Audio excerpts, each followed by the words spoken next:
Is it really true that the Dadaab refugee camp is a security threat to the country? Major one. Near the factory. How can you explain that? That was the place where those who did not have any other way to come into the country used to come through. There are some places in the Dadaab refugee camp even the police will not go. No, I don't believe that, because in Kenya everything is corruption. Everything that's killing us is corruption, nothing else. Al-Shabaab can go down from there, from Kismayu, through passing our roads with money. They end up where they will go to Nairobi. They will do there what they want, because of money.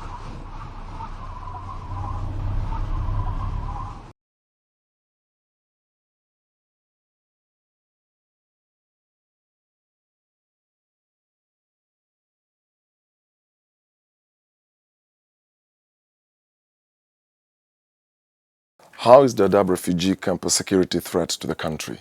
We know, and we have proof that many Al-Shabaab combatants have used the camps as the hideouts. In fact, after fighting in Somalia and elsewhere, they come for leave to stay with their wives and children in the refugee camps. The decision to close the Dadaab camp is final. 25 years is a long time to host such a large community.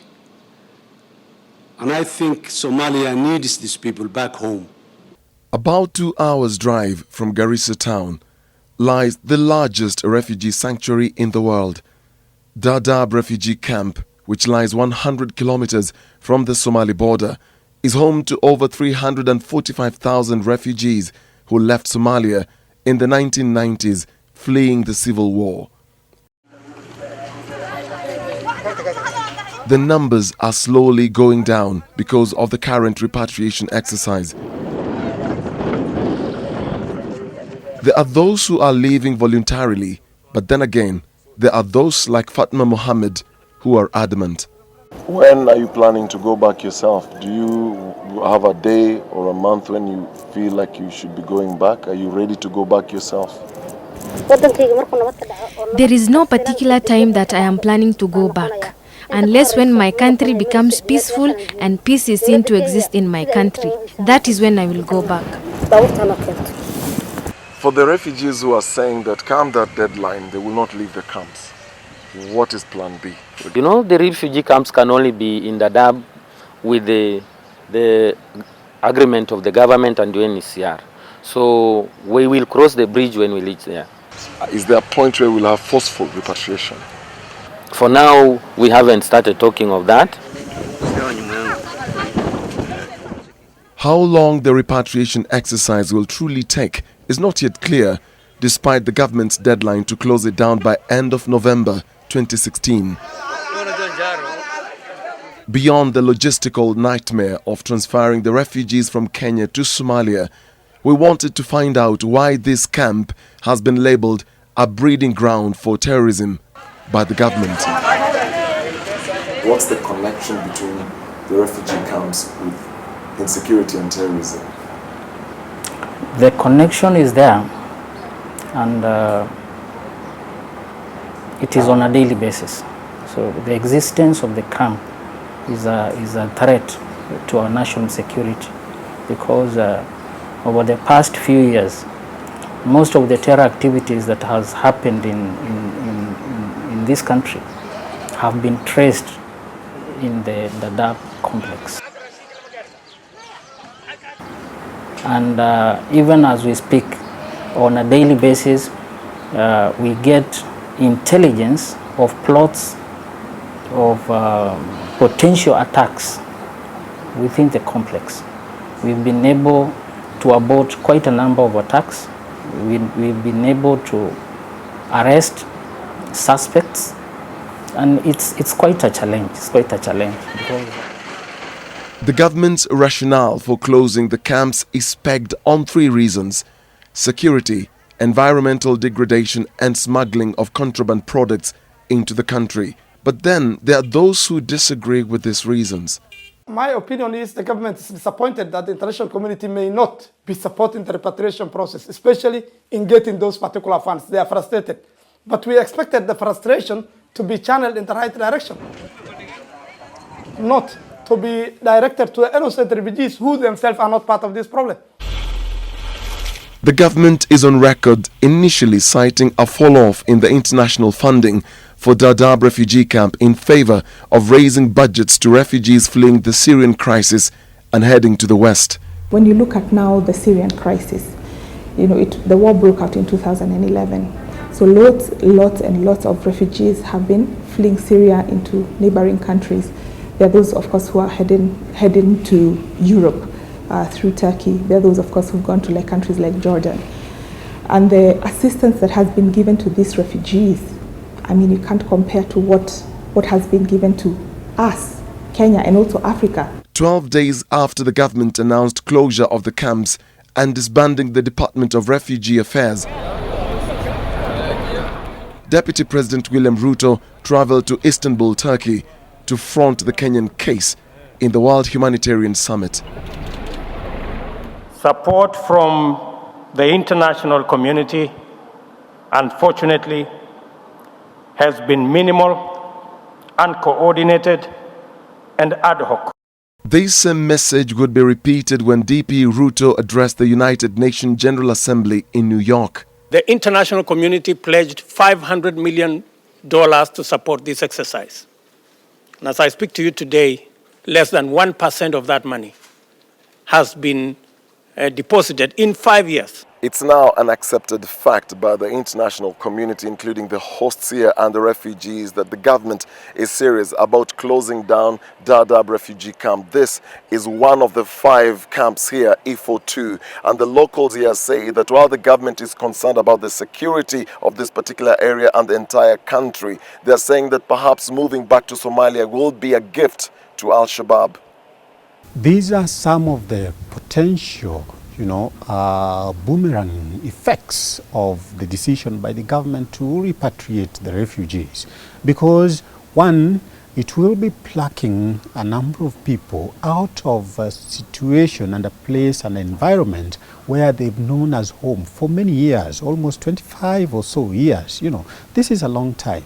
They've been in school here, they do business here, they are almost assimilating themselves to the local community in Northeastern. You have to remember all this. Then you pluck them all of a sudden and take them back. The effect of this could be extremely negative in terms of the psyche and attitude. It could, raise the question of collective punishment, And this notion of collective punishment is always, it always has a negative effect in terms of how those affected react to it. And this could be a potential recruiting, environment for Al-Shabaab. I don't think so, because already the Al-Shabaab have got catchment within Somalia. I mean, Somalia, there's an 8 million population in Somalia of youth. Majority of them are youth. So what is 300,000 population in refugee camps? I don't see it. I know people are saying that way to deter or to slow down the repatriation process, but I don't think that's the way I view it myself. Driving around Dadaab refugee complex feels like journeying through a mid-sized city. So vast is the camp that there is no official size on record. Some here say it has no end. Dadaab refugee complex has 5 camps: Ifo 1, Ifo 2, Daghale, Hagadera and Cambios.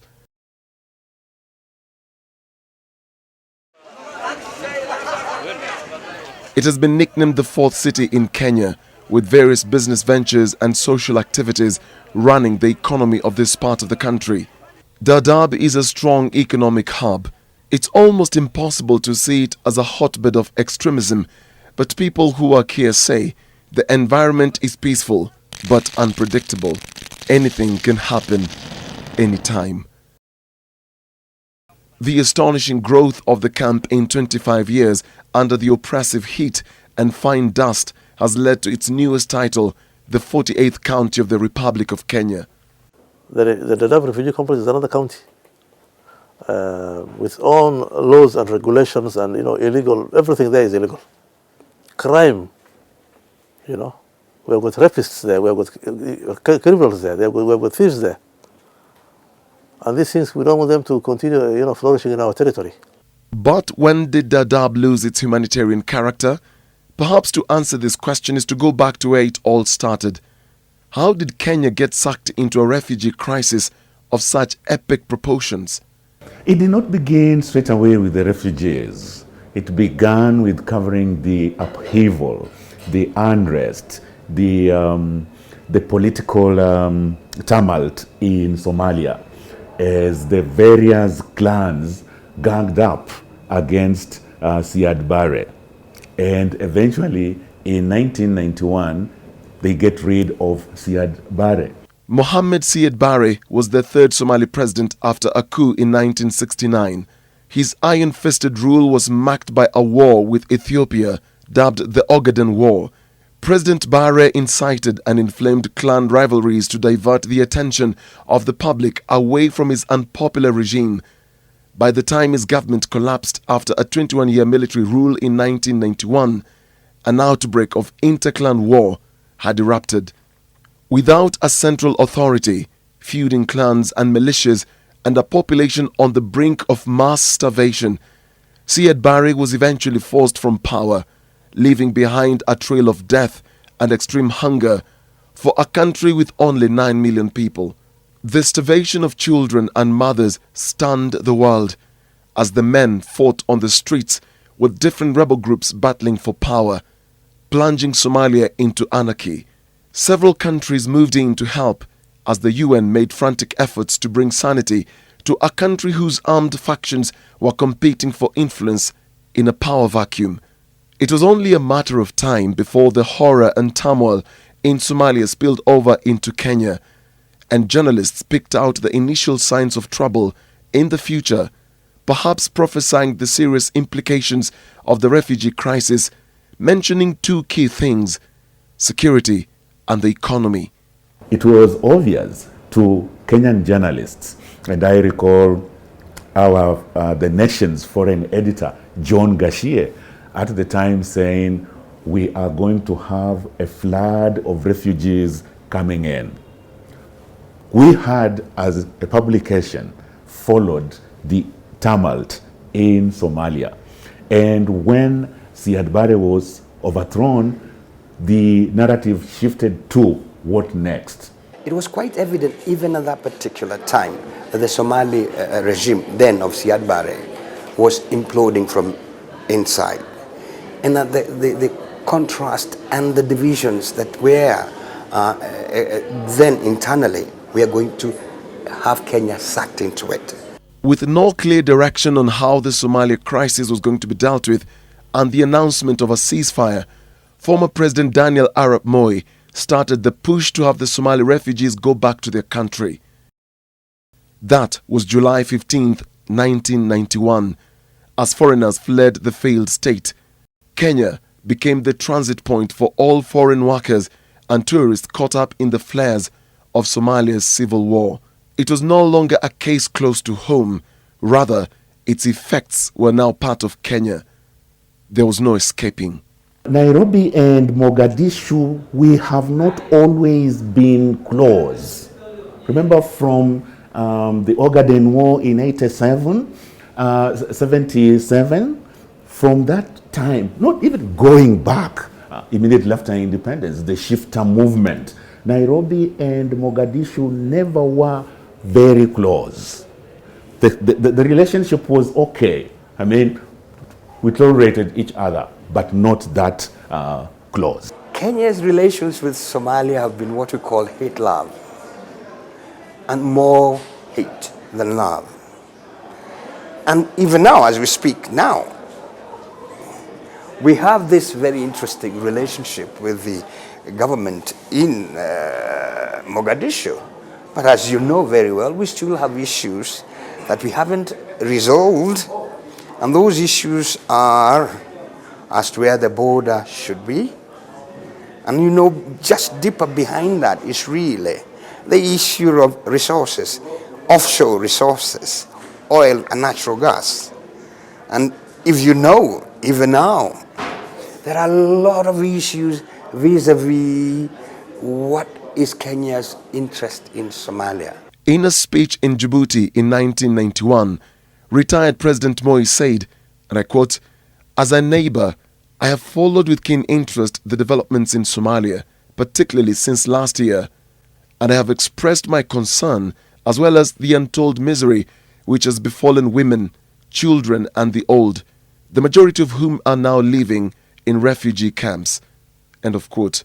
I had a chance to go up north to Dadaab, to go and see for ourselves, or for myself, what was it that was happening out. This camp that was growing, you have 1,000 today, tomorrow we are talking about 3,000, and it keeps growing. And you know how huge Dadaab became, actually the largest in the world. Among the first group of refugees to land in Kenya was this group of 128 refugees fleeing the conflict. They arrived at the port of Mombasa from Kismayu as the narrative changed from the civil war in Somalia to what was going to happen next, with the spillover effect making headlines in Kenya. I recall there was a shipwreck. Somalis were coming into Malindi, Mombasa, and there was a shipwreck. And it was on a Saturday, and our editor was Joe Kadhi. And Joe Kadhi issued instructions, we must get to Malindi. And we went to Malindi. There were more than 30, 40, 100 people dead. Which year was that? We're talking about 90. By June 1997, 14,000 Somali refugees had settled in camps in Utange, Mombasa. What began as a one boatload of 860 fleeing Somalis resulted into over 11,000 refugees in Mombasa alone. In June 1994, the government of Kenya reportedly began its first refugee repatriation campaign when it asked the UNHCR to close down all camps at the coast province, from which the organization was assisting nearly 28,000 refugees in Utange, Marafa, Swalenguru, Hatimi and Jomvu. The UNHCR reportedly relocated the refugees to Kakuma camp and to Dadaab. In March 1997, the Kenyan authorities reportedly ordered the closure of 3 refugee camps following recurrent clashes between Kenyan villagers and the refugees, during which a refugee camp in Utange and Mombasa was reportedly burnt down. We are reactive. We are not proactive. You know what I'm saying? When it comes to Somalia, we do not have, in my view, a fairly consistent long-term understanding of what it is that we want to gain and do in Somalia. So we are forced by circumstances to change and adapt to the prevailing situation. And at times, we then lose the larger picture. So you find the donors reacting the very exact way that they used to in the 90s, in the 80s, whereby they just focus on, high profile emergency situations where they come in, they fund and, they support and make sure that the refugees are taken care of, and then they're out onto the next conflict. But now the nature of conflicts have changed. So I think for Kenya, they've studied the nature of conflicts, and they've seen the Somalia situation has been there since 1991. It's a protracted case. Therefore, the world needs to engage in a different manner than it used to before. It is in this situation the UNHCR finds itself trying to play catch-up and manage an evolving refugee camp that keeps changing its character with dwindling resources, and now security is an issue. Challenges also is security aspect, because as you have been there, it's not easy to go to the camp and then return,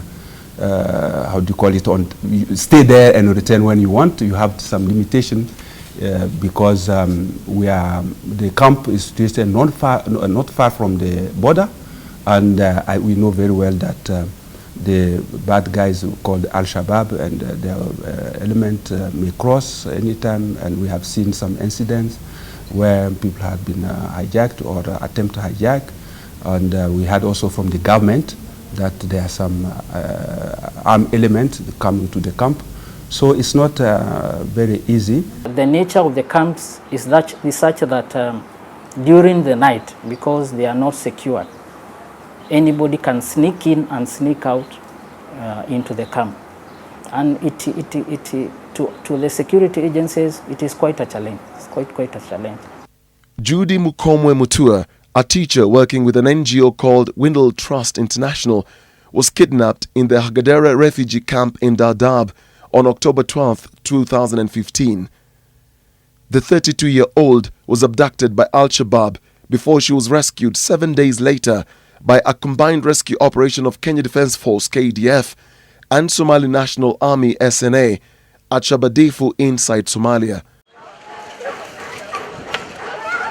Al-Shabaab were aiming at two things: get ransom and scare non-Somalis working in northern Kenya. October 2011, 2 aid workers were kidnapped from Ifo refugee camp in Dadaab. Gunmen abducted the 2 female Spanish workers and shot their driver before driving off towards Somalia. Is Dadaab refugee camp a security threat to the country? And is it true, the way the government is asserting, that there are terror elements that have been operating from within the camp itself?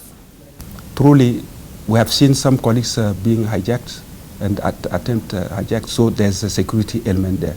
Whether it is from all the preparation or Dadaab's camp has been involved in Peketonia or Westgate, or we cannot confirm it, because this is we don't have intelligence information to say that this is from the camp. We believe Dadaab has contributed immensely to the insecurity of this country. Why? We know Dadaab has been the route for those who felt they could not penetrate this country through Mombasa, through Lamu, and therefore it was very easy for somebody to pretend to be a refugee and pass through Dadaab, because one, the government was constrained because of international conventions to allow refugees.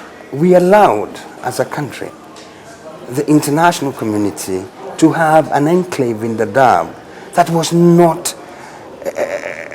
perhaps answerable to Kenyan reality.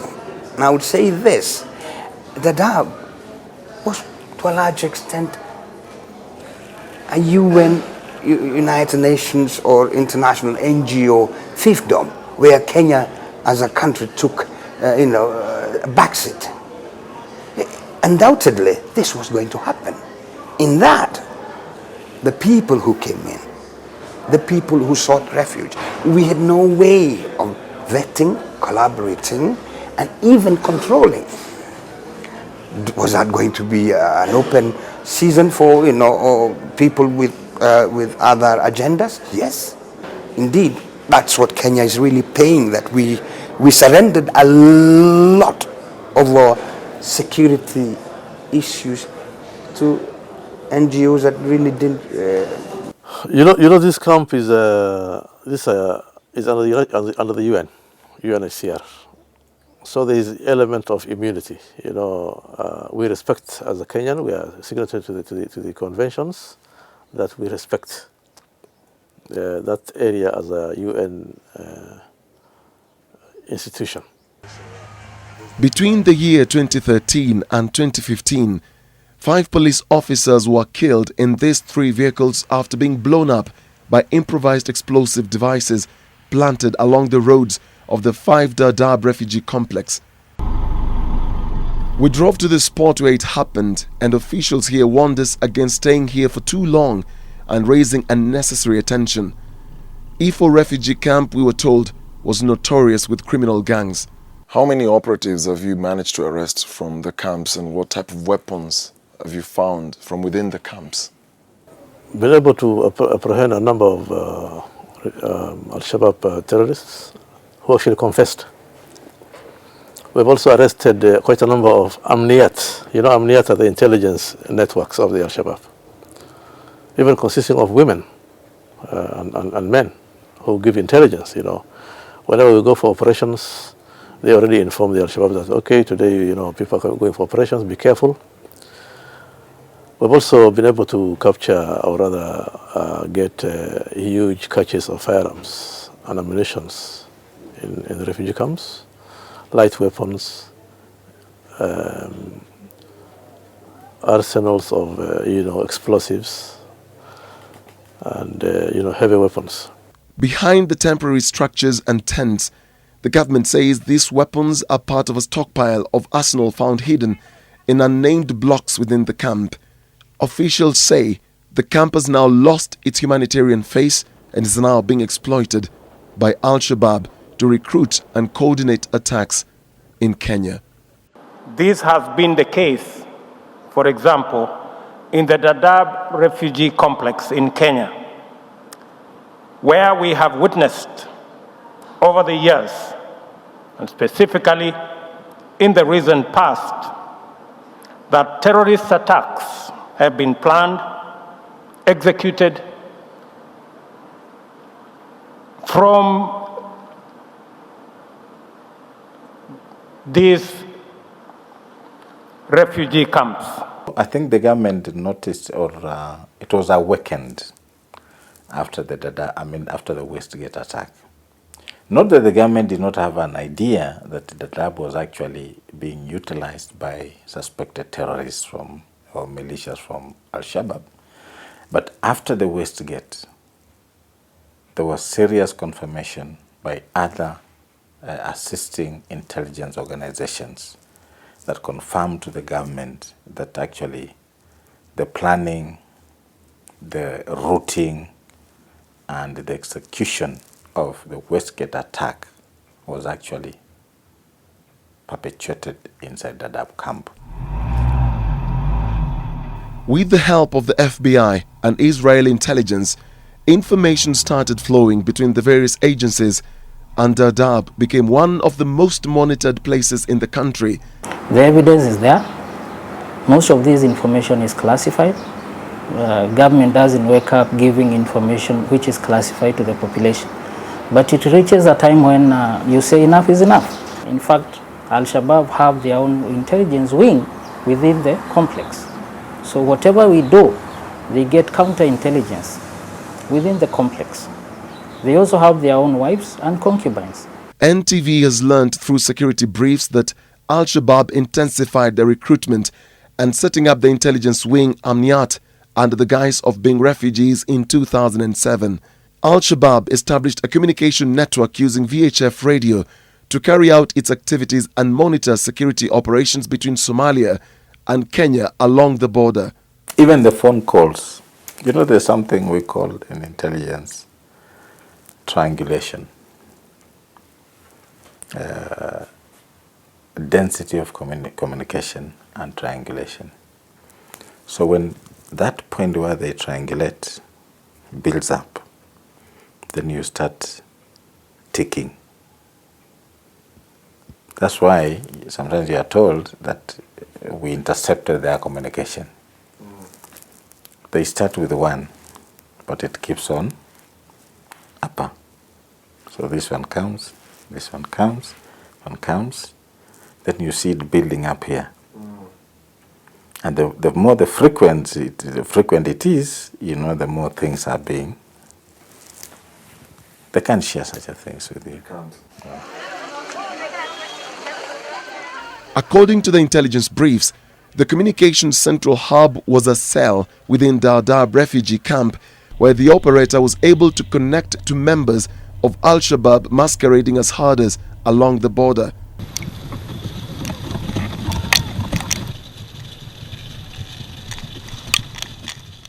The intelligence briefs identified chemists, supermarkets and madrasas that were being used as fronts disguised as business entities but supporting Al-Shabaab.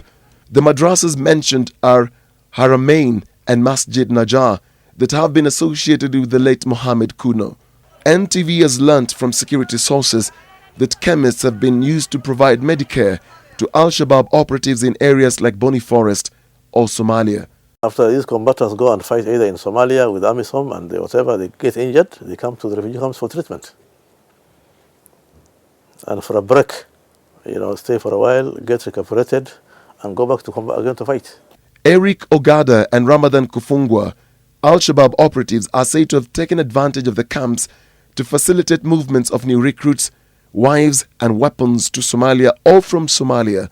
Ogada, who grew up in Nairobi, is identified as the women's recruiter. The thing about terrorist cells is that it's very difficult to know where they exist and who they are. Because from research we know that even the cells themselves don't know each other. They have no idea who is in what cells and what cells exist where.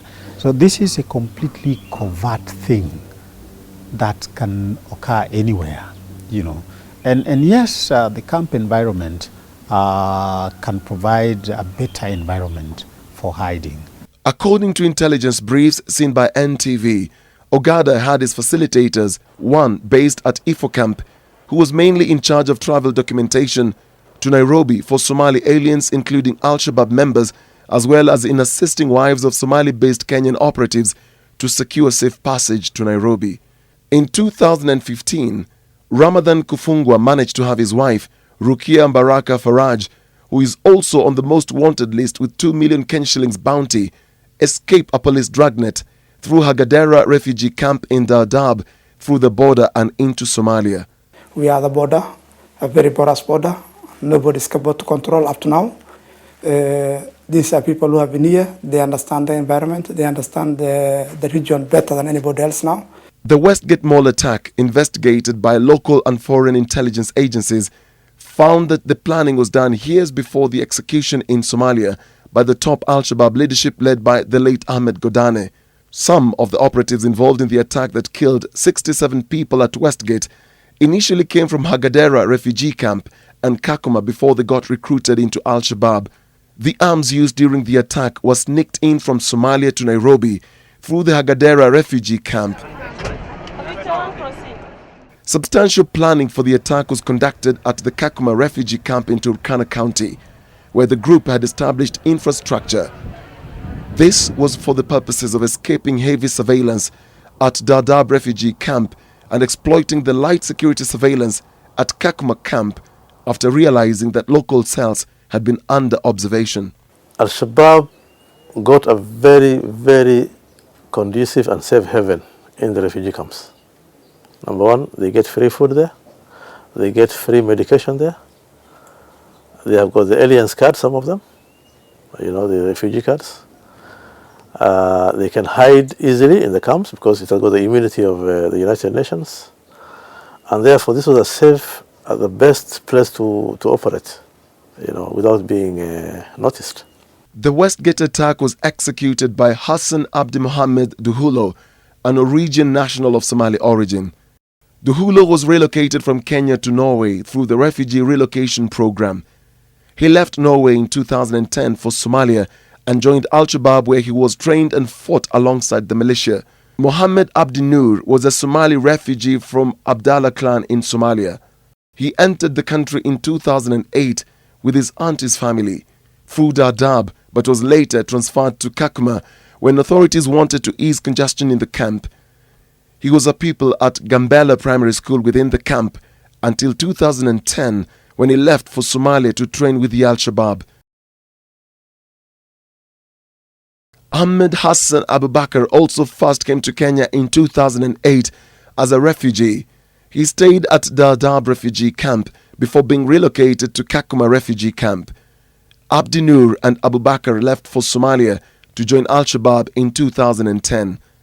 Another accomplice was Yahe Osman Ahmed, also known as Arab, also known as Yaha Golis. After the Westgate attack, plans for the next attack were underway. All coordination was still being done in Somalia. Yes, the same high command in Somalia is the same high command that gave orders for Westgate, gave orders from Peketoni, and gave orders for Garissa. The same cell that was used inside our Kenyan territory is the same cell that was in charge of all these attacks.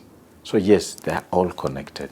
According to classified security briefs connecting the Garissa University College attack that left 147 students dead to the refugee camps, one name stands out. That of the late Mohammed Duliadin Kuno, also known as Gamadere. Sources have told NTV that Kuno sneaked into Dadaab refugee camp at will and would spend nights with one of his wives who hid in the camp, get information, then go back to Somalia. Nobody at some point placed this guy to be the head of what he was, because he went there as a madrasa teacher. A killer whose followers dreaded meeting if they failed in their mission. Kuno was described as the devil incarnate. Sources privy to his life say he was ruthless and had no room for failure. He killed his own disciples when they failed to perform to his expectations. Kuno coordinated the operatives who carried out the attack on Garissa University College. They were hosted by other cell members at Ifo refugee camp. Weapons used during the attack were hidden in Hagadera refugee camp and Garissa town to avoid security detection. The intelligence briefs revealed that the surveillance and casing of the university were carried out by another cell member who was based in Hagadera but escaped after the attack. Movement of the operatives and other facilitation were coordinated by Al-Shabaab's intelligence unit based in Garissa and Hagadera camp in Dadaab. A man linked to Mohammed Duliadin Kuno's network and who was involved in the Garissa University College attack was intercepted in Mokidar area within the outskirts of Garissa town from Hagadera refugee camp. We will not reveal the name of the man because of ongoing investigations, but he helped security agents recover weapons that had been buried underground. 7 pistols, 5 hand grenades, 19 9mm caliber rounds of ammunition, among others, were recovered. It turned out that one of the persons arrested had been sent to get the weapons and take them back to Hagadera refugee camp to be handed over to other operatives for possible attacks on unspecified targets. Further investigations into the network led to the apprehension of another individual who led detectives to more weapons that were hidden in this house in Garissa town. We drove to where he lived, but were warned of a hostile reception if we thought of coming out of our vehicle to ask questions. The man who lived in this house hid the weapons used in the Garissa University College attack. The weapons were buried in his living room. When they were dug out, the security team found an assortment of weapons kept in this plastic drum. Among the weapons recovered included 3 AK-47 rifles, 7 rocket-propelled grenades, 4 hand grenades, 227 rounds of ammunition, TNT powder detonators and several IEDs timers and IEDs metallic carriers. It was also confirmed that the second batch of the weapons recovered by the team of investigators were remnants of the weapons used in the Garissa University College attack. Events prior to the Garissa University attack reveal that on 1st of April 2015, an Al-Shabaab facilitator in Garissa was requested to accommodate 2 young men who were coming to Garissa for an operation. After the evening prayer, the 2 youths were brought to his house. They were in possession of 2 bags, a suitcase and a backpack. The bag was full of ammunition and 2 AK-47 rifles with a foldable butt. The 2 young men were Abdi Rahim Abdullahi, the lawyer who was the key cell leader in Garissa University College attack, and the other was Khalid Isak Hassan, formerly a banker at the First Community Bank. At about 3 in the morning of 2nd April 2015, Abdi Rahim woke up and made several phone calls. Then about 4:30 a.m., the 2 youths loaded the heavy bags into a vehicle that had come to pick them up. In the vehicle were 2 other unknown occupants, alongside the driver, making a total of 5 in the vehicle and headed to an unknown destination. The other 2 were the rest of Garissa University College attack assailants, and they were Zakawi Ali and Mohammed Said. At about 5:30 in the morning, the attack happened.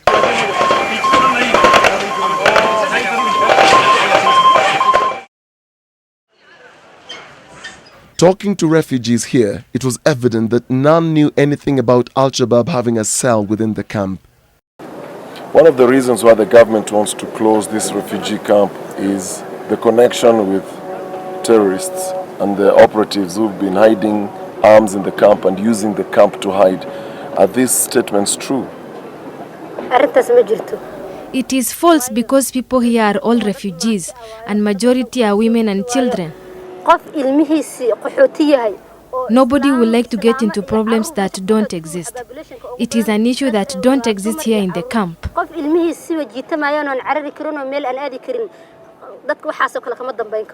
Hadija Mohammed came here in 1991 when she was 3 years old. She is now married and has 3 children. She doesn't know any other life outside Dadaab refugee camp. We work with the government of Kenya very closely. We do checkups in the blocks and sections about any insecurity elements around us, which are not, and it is very unfortunate now that they say these things are in the camps, and none has been proven to be here. There are no proper structures to monitor movement in Dadaab refugee camp. It was alarming to find out how easy it is for anyone to sneak in and out. For human traffickers, smuggling of persons into and out of Dadaab is big business. How serious is the issue of human trafficking? It's quite serious, but over the years it is now subsiding. Mostly what would happen is they would bring people from Somalia, and Dadaab would be a transit point, and then these people would be moved to Nairobi, and from Nairobi to other countries. Do we know their modus operandi? We have a group of people who this is their business, and they would mobilize them from Somalia at a fee, bring them to Dadaab at a fee, and then moving from Dadaab to Nairobi is also at a fee. Then from Nairobi to other countries also at a fee. So it's somebody's business. Our investigations led us to a former human trafficker. To hide his identity, we will call him Noor. He volunteered to show us how they used to move Al-Shabaab operatives and other refugees from Dadaab camps to other parts of the country. It starts with using unmanned roads to avoid security detection. Then they must also avoid towns and populated areas. This is one of the cut lines that the traffickers use to move Somalis from Dadaab refugee camp. They come through this way and they cross this main road from Garissa town going to Modogashe. Then they branch on this other end and use this other cut line to make their way to Garissa town.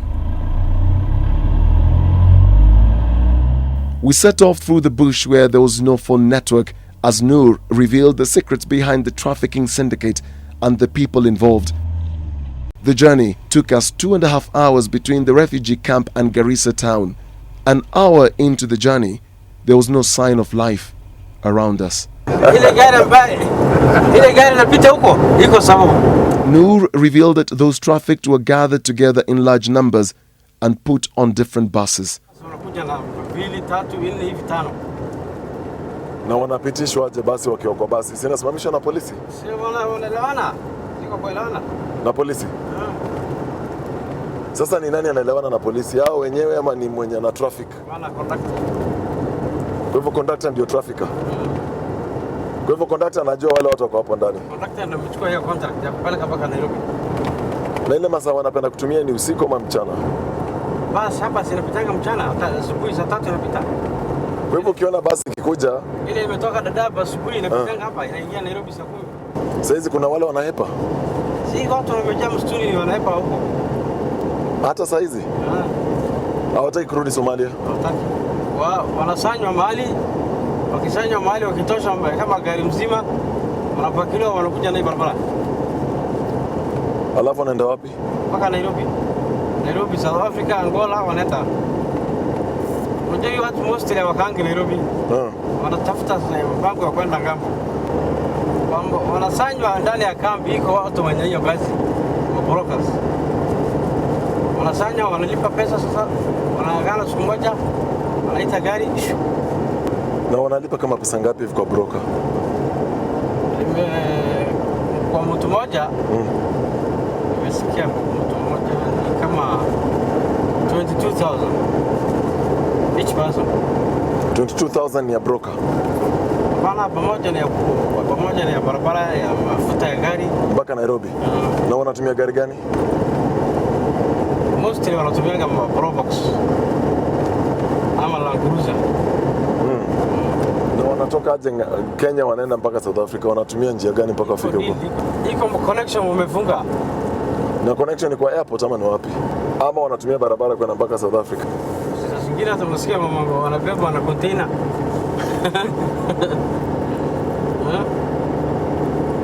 Watu wanakaa kwa container mpaka South Africa? Kwani unaona kwamba nini wa television semekana kwa watu kiasi fulani walikufia ndani ya container. Askari anaona tu ni container ya mafuta. Kumbe iko watu 100 ndani. Hao watu wanafanya nini trafficking? Sasa mtu anaanza aje? Sasa kama for example si mimi leo tunajuana. Mimi ndo nafanya hiyo deal. Na kueleza wewe unakuwa sasa unachukua kutoka Nairobi na unapeleka mbali ama Garissa mpaka Nairobi. For example mimi niko refugee au uko Garissa, mimi nakwambia na kutumia watu ukifika kwako wewe ndio kufanya namna ya kusafirisha. Na hivyo ndio Al-Shabaab pia wanafanya. Al-Shabaab ni kama mtu tofauti, huwezi jua nini. Hata yeye mahali anasafiri Al-Shabaab unajua ana picha kwa uso. Binadamu tu kama sisi. Zote hao wanatumia hizi njia. Na ni wengi wanatumia. Watu wengi sana wanatumia. Unaona magari hapa hii magari si official, inafaa kupita hapa. Kwa ile gari imepita hapa, hiyo gari iko na nia yake. And then we came across the only van on this road in our 2.5-hour journey. After passing each other, we stopped our vehicle. They also stopped. No one wanted to get out as we suspected the people inside were being trafficked. After an awkward 3-minute silence, we all drove away, each minding the business. Noor explained that normally if they suspected the police were on their trail, they would abandon the vehicle and run into the bush. The evidence is here at Garissa police station, where abandoned vehicles were left in the bush and brought here by the police after the occupants escaped arrest as they were being smuggled into the town from Dadaab refugee camp. So far, no one has showed up to claim them. Noor says it's more expensive for a refugee to bribe their way out of a police situation than it is to leave their vehicle and run, hoping for the best. Nakwambia gari hiyo Probox imenunua 200. Anikishikwa ile pesa talipa kwa kotini na polisi zaidi ya 200. Ndio Probox huko Somalia ni bei sana. Ni pesa ngapi? 300. Kama iko second hand kidogo unapata na 200. Unaomba ni fake zote.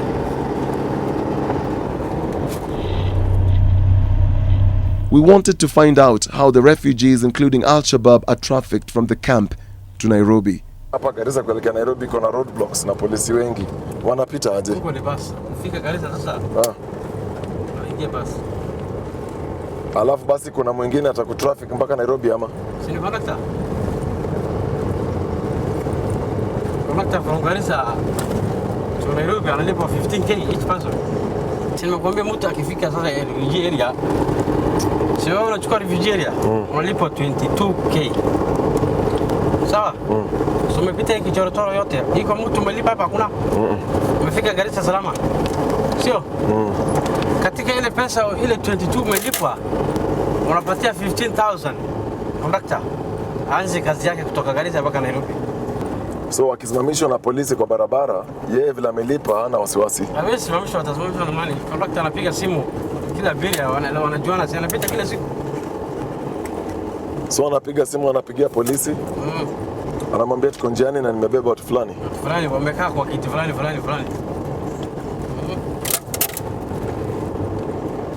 So wanaenda hivyo mpaka wanafika Nairobi sili. So kwa hiyo 15 polisi pia kuna ile atakula. Lazima. Polisi nikicheki tu anaweza kula kwa mtu mmoja 2,000. Kwa mtu mmoja 2,000. Bila bila kwa mtu mmoja 2,000. Na hivyo conductor ndo anapata faida kubwa. kuliko polisi. Na haijalishi kama ni amebeba Al-Shabaab ama amebeba mtu wa kawaida. Sasa yeye atajua na mali mtu ni hana sign yoyote ambayo unajua kama ni Al-Shabaab. Anaweza kuwa hivyo ndio bunduki pia zinasafirishwa. Bunduki pia inasafirishwa hivyo. The astonishing confession from Noor, who has done this job for many years, sounded like a normal casual conversation. But the reality of how difficult the war on terror is became all too real. But you know that some of the lapses that we get in our insecurity is because of corruption. Either our security forces are being compromised because of money, either our administrators are being compromised because of money, and two, our own fellow Kenyans are being compromised because of money. Because all this story, when you read about it, it involves money changing hands. We have many stories where money has exchanged hands between refugees and government officials as they move from Dadaab to Nairobi and disappear in the Kenyan population. There was a UN report which listed Nairobi as a major conduit for drug trafficking. When poaching has come in, Nairobi again has been named a major conduit for poaching and a major conduit for human trafficking. I reckon, even at that time, but those challenges were there, but it was a trickle.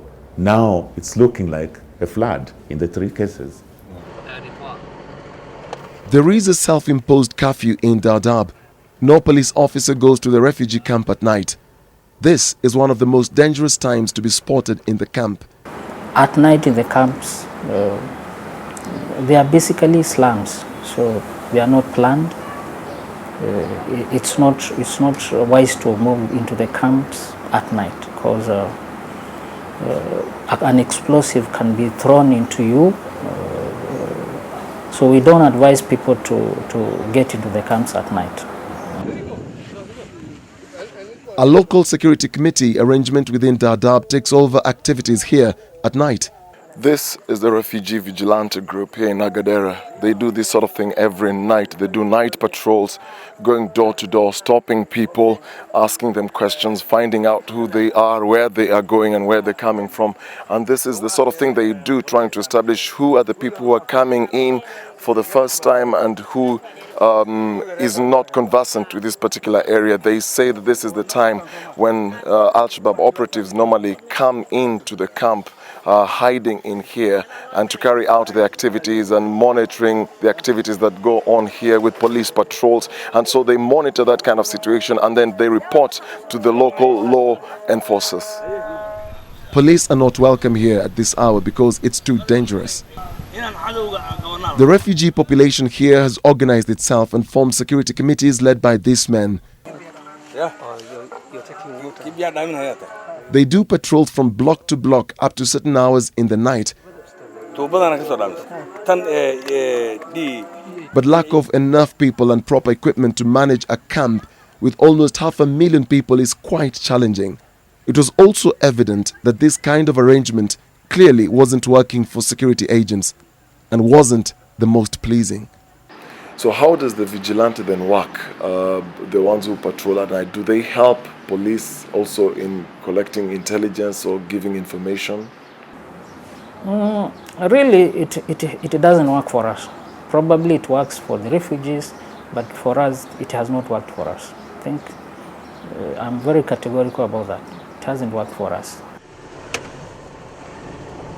If you say there is a vigilante, yet every night there are people sneaking in and sneaking out, and we don't get the information, that means we have people who have already been compromised. Proximity to the border has been raised as one of the biggest challenges in managing the huge complex. But as I leave Dadaab, the biggest issue is, will the insecurity problem in the country be solved by closure of the camp? Dadaab was the biggest. We had a few places, Mombasa, Nairobi, Isiolo. Isiolo was like the recruiting ground for militia, Al-Shabaab. So once you deal with the space that was majorly organizing and planning the execution, then the rest of the cells will need to reorganize themselves within their spaces that are very small because of constant surveillance for them to be able to execute what could have been done in Dadaab. So Dadaab was a major, like the high command. So the rest were feeding into this. So far, the government has not shown any sign of reversing its decision to close down Dadaab refugee camp. And as the sun sets on the horizon, so do the many lives that called this place home for over 2 decades. What the future holds in terms of security will only be judged with time. Dennis Okari, NTV Investigates.